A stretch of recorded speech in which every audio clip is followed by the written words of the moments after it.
is Judy and I'm from Harborfields Public Library Children's Department, and today we're going to be learning about sewing.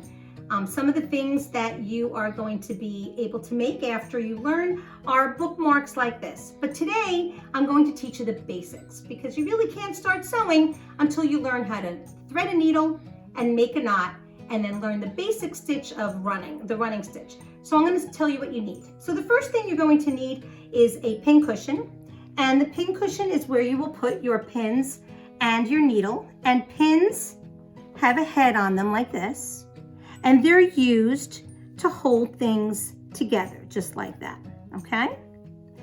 And a needle has an eye at one end and a point at the other end, and this also has a point so that you can put it through the fabric.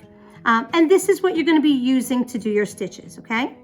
So whenever you're not using your pins and needles, always make sure that they are in something safe like a pin cushion, okay? If you don't have a pin cushion, you can even use a piece of extra felt and leave it like that, okay? So the next thing that you need is thread, and any color of thread will do. I'm going to use white today. Then you need felt so that you can practice. You need a pair of scissors so that you can cut your thread. And I always keep a pencil. Now you're going to say, Mrs. Boshnack, what do you need a pencil for? I use a pencil to make sure that my stitches aren't too big. And so what I do is I look to make sure that all of my stitches are smaller than the width of a pencil. And as you go along, you could see all these are smaller than the pencil, okay? So that's why I always keep a pencil nearby, so it helps me to remember how big to make my stitches. All right, so boys and girls, let's get started, okay? So we're gonna start with our thread, and what you're going to do is take the end of the thread with 2 fingers, and I roll the spool of thread across my arm, across my shoulders, to my opposite shoulder.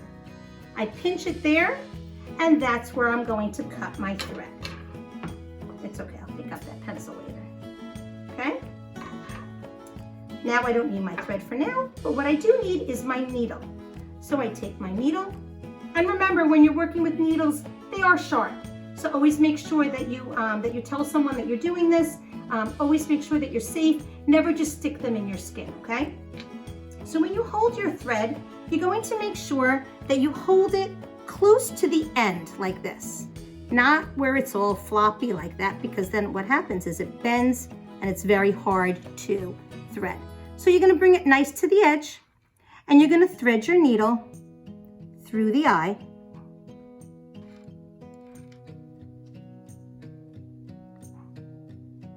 And I'm just going to use my glasses for that. There we go.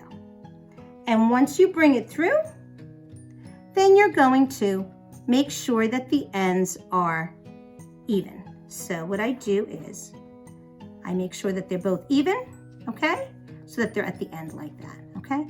I grab those 2, and then I pull my needle so that now the needle is threaded, okay? So now I'm going to show you how you make a knot. You've threaded your needle. Now to make a knot, what you're going to do is take your needle with the point up. You're going to grab it with your thumb and middle. Remember, not your pointer. Your thumb and middle grab the eye, okay? You're going to take the ends, and if you hold it like this, it looks like a smile, okay? Place the ends behind the needle. With this hand, I'm going to pull it towards me and around the tip. Once, twice, 3 times. And you may have noticed, what do? I pull it down each time to make sure that it doesn't get loose, okay? Now I'm ready to create my knot.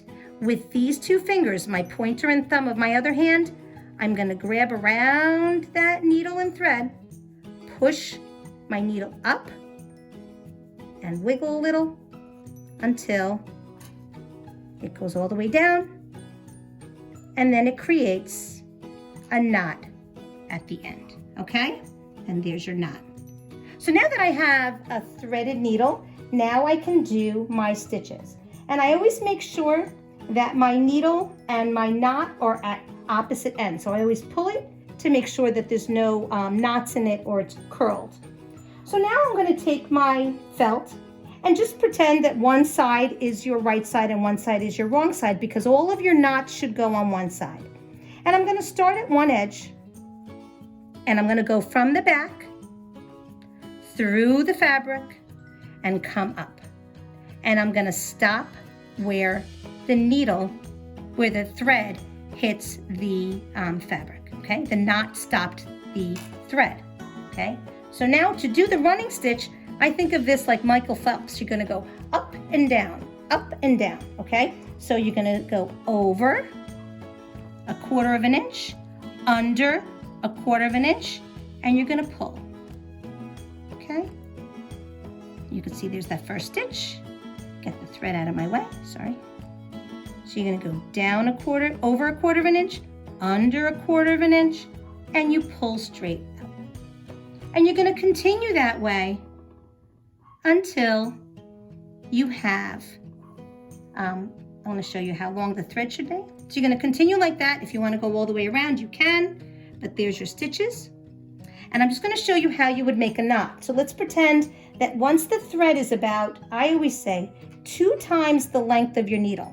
So think of 2 times, so about that long. Don't let your thread get too short. So when the thread is about that long, that's when you should be making your knot, okay? So let's pretend my thread is short and I'm ready to make my knot. I'm gonna go through to make sure that my knots are all in the back. So I pull, and if it tangles like that, you just tug a little bit. And now I'm gonna show you how to make a knot, okay? The way you make a knot is, you look at where it's coming out of the fabric, and you're gonna make a pizza. I'll show you. You put your fingers like this, and you make a triangle, okay? See the slice of pizza? Then you go under the slice of pizza, and then you place your finger right where it's coming out of the fabric, okay? And you just pull, pull, pull. And then what I sometimes do is at this point, when it's almost there, I grab a needle and I place it in that same spot. You see what I did? I took the needle and I placed it where it's coming out of the fabric, and then I pull until the knot forms right there. So boys and girls, that's all you have to do. So make sure that when you're doing your running stitch, you make sure that your stitches are always going to be smaller than pencil. And you could see that my stitches are smaller than a pencil. Then you know that your pieces are going to come out perfectly.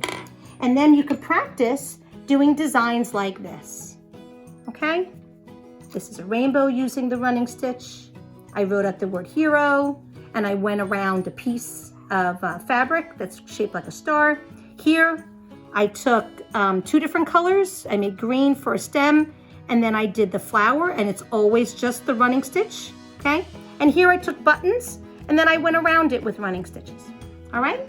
So boys and girls, you can get so creative with the running stitch, and hopefully you'll find some fun ways that you can practice at home too.